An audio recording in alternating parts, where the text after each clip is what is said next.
that if we can love each other in agreement, that's one thing, but that's pretty easy. But if we can love each other and respect each other in these places where we disagree and we may never come together, wow, that is a reflection of Christ. That's a reflection, I think, that's really appealing to the world around us. Welcome, friends, to Breaking Bread, the podcast brought to you by Apostolic Christian Counseling and Family Services. It's wonderful to have you along. Brian Sutter is with me here today. Hello, Brian. Hi, Matt. You know, conflict is a part of our lives. It's certainly something that we do get involved with here at ACCFS. Right. Yep.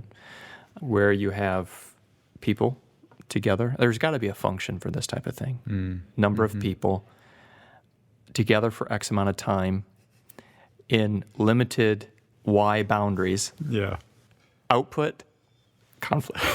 No, output, good things too. Don't get me wrong, right? Exactly. But that's just not today's topic. Right. So tons of benefit, tons of great things. But there is going to be a residual of conflict. Yeah. Am I right about that? Do you know what that function is by chance? I think a lot of money could be made there if you could figure out that function. So no, I don't, but I think you're exactly right. When we get a group of individuals, any more than one, together for an extended period of time, there are bound to be disagreements and conflict that arises with that. So actually, I would like to take this conversation, and I believe a kind of a fresh nuance, okay? And that is, how do we view conflict?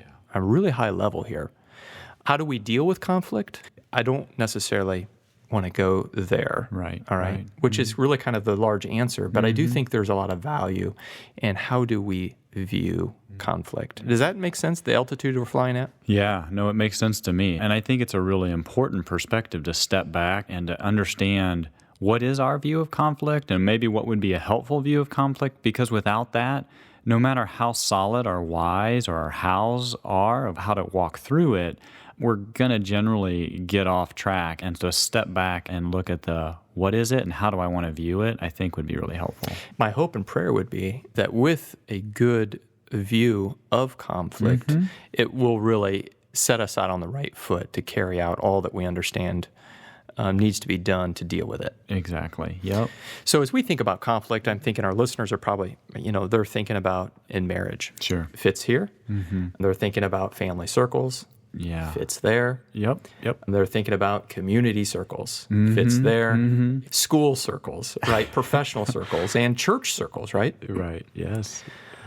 All of these, again, back to the function. More than one person. Right. Given amount of time. Right? Strong opinions. And strong opinions. Yeah. Okay, well, that's interesting.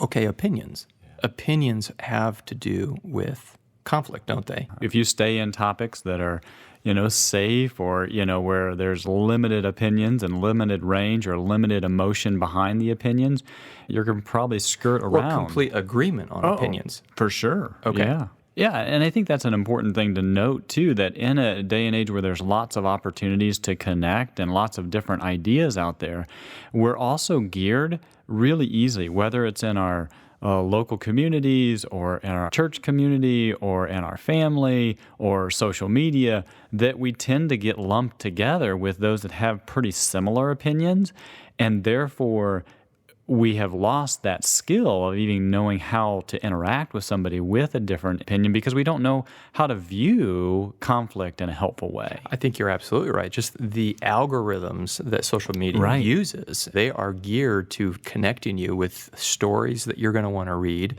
with a group of people that you're going to want to connect with. And then, as you say, opinions run in concert.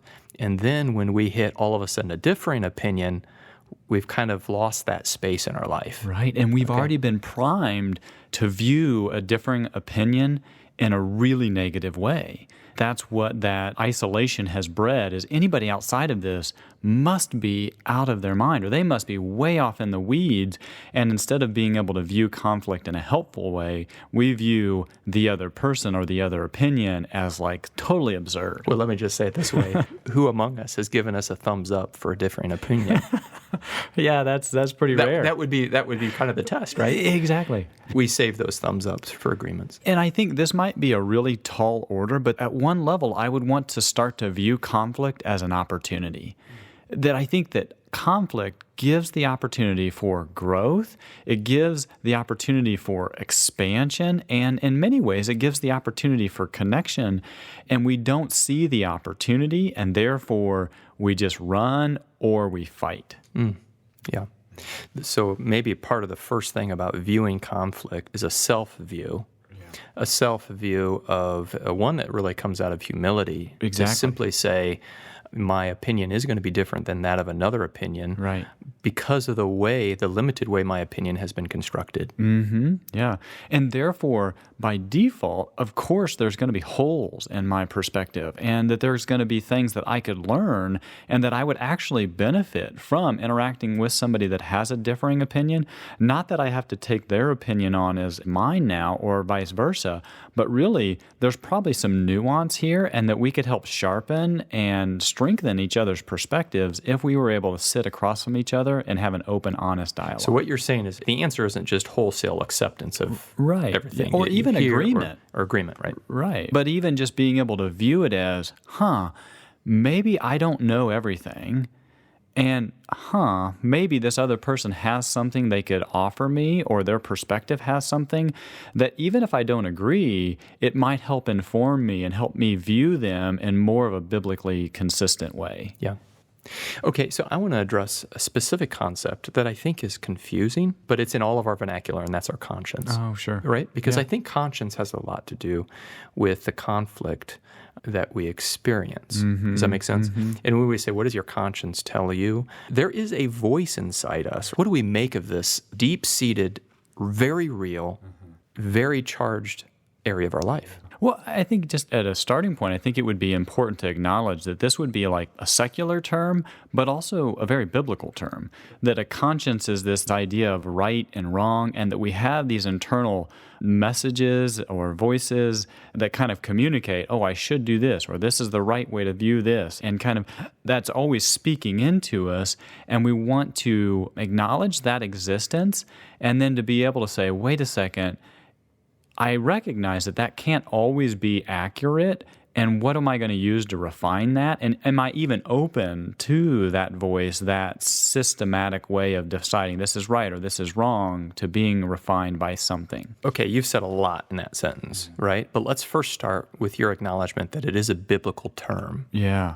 Speak a little bit to that. I mean, I think if you just even think about particularly in the New Testament and Paul's writing, there's lots of, he's talking about those with weak conscience, or he's talking about those with a strong conscience. He's talking about, that your conscience can be blameless. Or living in good conscience. Good conscience, or a clean conscience. A seared conscience. Exactly. Okay. Yeah, it's like, oh yeah, wait, as I think about it, there's lots and lots of verses that have the term, and Paul is, and other authors as well, is speaking into that we do have a sense of right and wrong. It is there, and it's acknowledged by the Scriptures for sure. The way that you said that or caged that, Brian, is God has given us a conscience.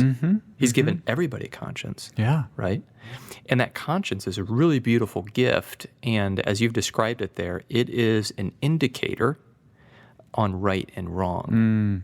Is that a good way to think about it? Yeah, no, I think so. And the reality that a lot of those verses we've talked about, that conscience can be shifted either for good or for negative, and just to be aware of that. So that we need to be a steward of sorts of our conscience. Exactly, yeah. That it's not a stagnant thing, and it's really a precious thing that we want to value really highly and also guard and shape. So how do conflict and conscience come together? Right. Well, like we talked about earlier, that when you bring multiple people together, one way to think about it is that you're bringing multiple different consciences together. So nobody's conscience is going to be 100% accurate, and in that, there's going to be conflict, because what I think is the right way to eat a Reese's maybe isn't what you're going to think, right? Actually, Oreo is more my deal. See? But I actually know the best way to do it. So I can't believe that you would actually like Oreos more than Reese's. So we come together, right? More than one person coming together with this indicator within us about right and wrong. Right. One person says, it's right and appropriate for me to do this thing in this setting. Another person saying, no, that's not right? Immediate way of conflict. Yes, exactly. Right. Which I think, again, as we zoom out and we think about how to view conflict, in one way, like you've just articulated, we should expect conflict, that it shouldn't surprise us, and it's not necessarily an indication of something that's wrong or bad as much as, oh, of course, as we get more than one person together and we have different conscience, that there's going to be conflict, and that's something to be expected and to be walked through rather than to be avoided or to we got to figure out who's right here. Okay. So even in your first explanation, you made it clear that sometimes our consciences aren't correct, purely correct. Right. That indicator of right and wrong. Can you expound a little bit about that? And I think that's exactly the argument that Paul makes as well. Like if you look at Corinthians, you talk about Corinthians 8 and 9, he's talking about those weak with conscience. And he's talking about, eating meat that's been sacrificed to an idol. Or you look at Romans 14, the same sort of thing, where he's talking about days of the week or wine and meat, that different people have different perspectives on how that should be handled as a believer. And he's saying, wait a second, that there's some of you that are over here and some of you are over here, and he declares one of them as being strong and conscious, which seems to indicate that they would maybe be right according to knowledge, but also that there's other people in a different place, and that as a community of believers, that you have to be able to interact with each other with those differences, and neither one can condemn the other, even though you're in different places. And therefore, I think it is a good example of the conscience can give us an indication of something being wrong when it maybe is actually right, or something that's right that's actually wrong, and that therefore our conscience needs to be refined according to the Scriptures and by the Spirit working in us and in a community of believers. Yeah, and so the examples that you gave there, the Scriptures lay out, right? Eat things sacrificed to idols out of a strong conscience or a weak conscience. I'm not sure how we define that. Yeah, sure. But coming out of a conscience of Judaism, right? And where dietary laws, and then coming into a new Christian community, you can see how that would be amped up. Or Sabbath observances, right? Right. Which I think we could all. I'm sure you observe your Sabbath, and there are certain things in your mind that said, I don't think it would be appropriate for me to do that on Sunday. Yeah. But if we were to all weigh in on that, there would be a varying spectrum I think that's of Sunday activities, right? Yeah, great example. Yes, yeah. Do you mow your yard? Yeah. Do you not mow your yard? Yeah. And different tasks that different people would put in different categories. And that's just an example, one small example that can bring a lot of conflict. Yeah. And so as we try to view that conflict, it's important for me to have an appropriate view of another man's conscience, doesn't it? Yes, and I think that's such an important key in this place where we're thinking about how to view conflict is like, how do we view the other person? That we don't view them and their perspective in a really harsh or judgmental or flippant way. We're actually supposed to view them as a fellow believer, as a fellow, adopted member into Christ's family. And that's a very different perspective than just viewing their opinion, to view them as a soul that's been redeemed and in the same family that we're in. Yeah. What we do isn't necessarily as important as why we do it and the motive that's behind it. Okay, can I give you an example? Yeah. Let's suppose I've got a jar of cookies. And suppose my kids know that you never eat cookies before chores are done. Suppose that's the rule. Okay. Suppose I'm down there in the kitchen and one of my kids comes down and I tell him, you know what? Go ahead and eat a cookie. That's fine. Today's different. Mm-hmm. And she starts in on the cookies, right? My son comes down and I'm not present, right? He's got a conscience against eating cookies against the set forth the rule, right? Right, yeah. And without him knowing that allowance, if he digs in, he might be defiling his conscience. Right. When legally, he's clear to do that. Sure. For the one child who's been informed that no, the authority has now declared this to be okay, that they can eat with a clear conscience, whereas the other, not knowing that information, not being aware of that, or not having been informed, then they're going to be eating out of a place of like, this is rebellion, and I know I'm not supposed to, but I'm going to go ahead and do it anyways. So to pressure a person against their conscience is a big deal.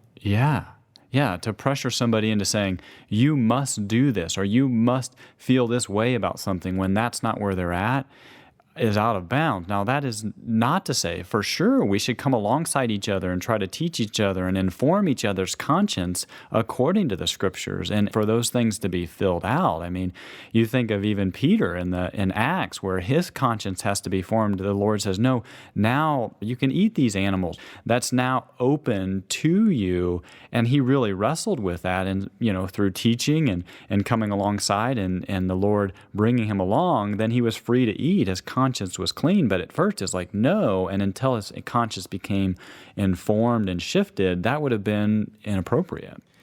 I think that's an excellent example of a healthy maturing of conscience. Mm-hmm. But really what I'm learning here, Brian, is how beautiful life is to act according to conscience and with a clear conscience. Mm-hmm. I think that's a wonderful place to be, and really what we want for ourselves and others. Right. And in that, I think if we are in a place where we have a strong conscience, or a conscience that's really free and is able to embrace some of those teachings, that all things are lawful, that are within the confines of the Scriptures, that's a wonderful place to enjoy and embrace.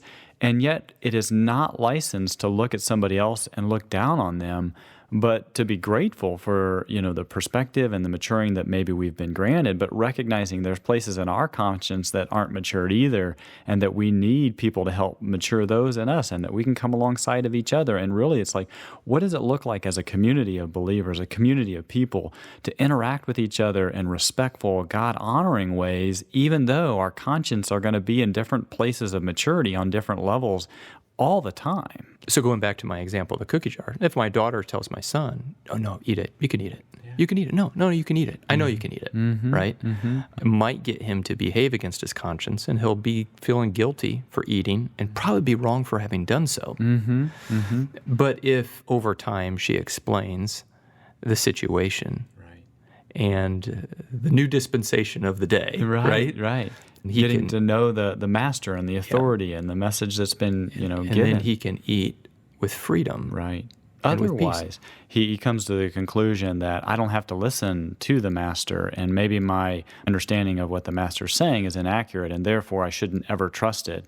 So, I think I'm supposed to go do chores, but I won't do that either. Yeah. All right, let's recircle. Mm-hmm. And let's bring this back down to conflict. How does our view of conflict now, in light of conscience and opinions and these other things, how is it enriched? Yeah.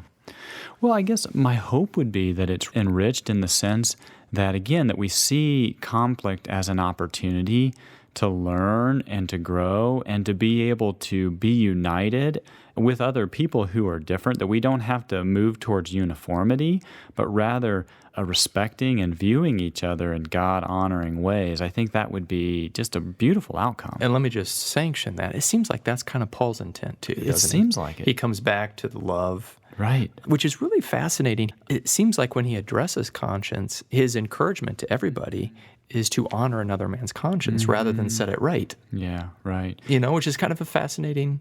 Yeah, it shifts the focus away from the actual argument and making sure that I win or that my perspective wins the day, into a place of like, what does this look like to interact with each other well, and to value the relationship and to value what the Lord says about me as well as them, higher than making sure that my perspective on, whatever the topic is the one that reigns. Yeah.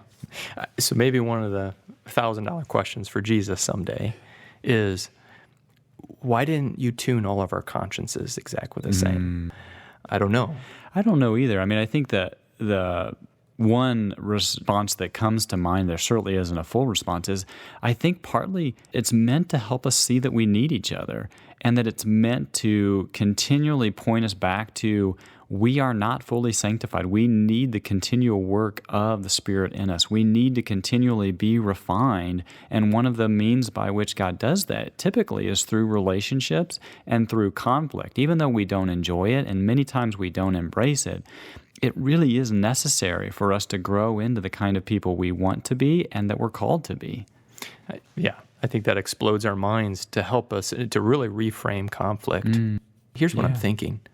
I think my love could be questioned, actually, Brian, if you and I agreed on everything. Oh, sure. Is my really love placed on agreement? Or is my love placed on you personally? Right. Yeah. I do think that's a hard question to answer. Oh, man. In our circles of agreement. Right. Yes. Yeah. And it reflects a question, in the scriptures, like, who are we if we say that we love each other? But how much greater if we can love our enemies? And it is exactly right that if we can love each other in agreement, that's one thing, but that's pretty easy. But if we can love each other and respect each other in these places where we disagree and we may never come together, wow, that is a reflection of Christ. That's a reflection, I think, that's really appealing to the world and is a wonderful way of sharing the gospel very tangibly with each other and with the world around us. I love that. With that, let's just draw this to a close. Deal with conflict, absolutely. Step into conflict, use God's word to address conflict. We all have to do that. But today, we want to just take the airplane a little bit higher and view conflict. And I think one way that we viewed it here today, Brian, is to see Christ as a larger answer for the conflict, this conflicts that we have. Yeah, right. What a way to love, right? Oh, man. So great. Enjoyed it, Matt. Thanks for being here. To each one, it's not hard for us to place this discussion in some area of our life, whether it be our families, whether it be our marriages, whether it be our workplaces, whether it be our church. We know what agreement looks like. We know what disagreement looks like. And we trust and pray as we look at opinions, the nature of the way our consciences work, how beautiful our consciences are, the importance of consciences. God has given each one, me and my neighbor and each one I come in contact, He's given them a beautiful conscience for me to respect and look out for, and for my own to be continually brought into conformity of Christ. Thanks, each one, for being here.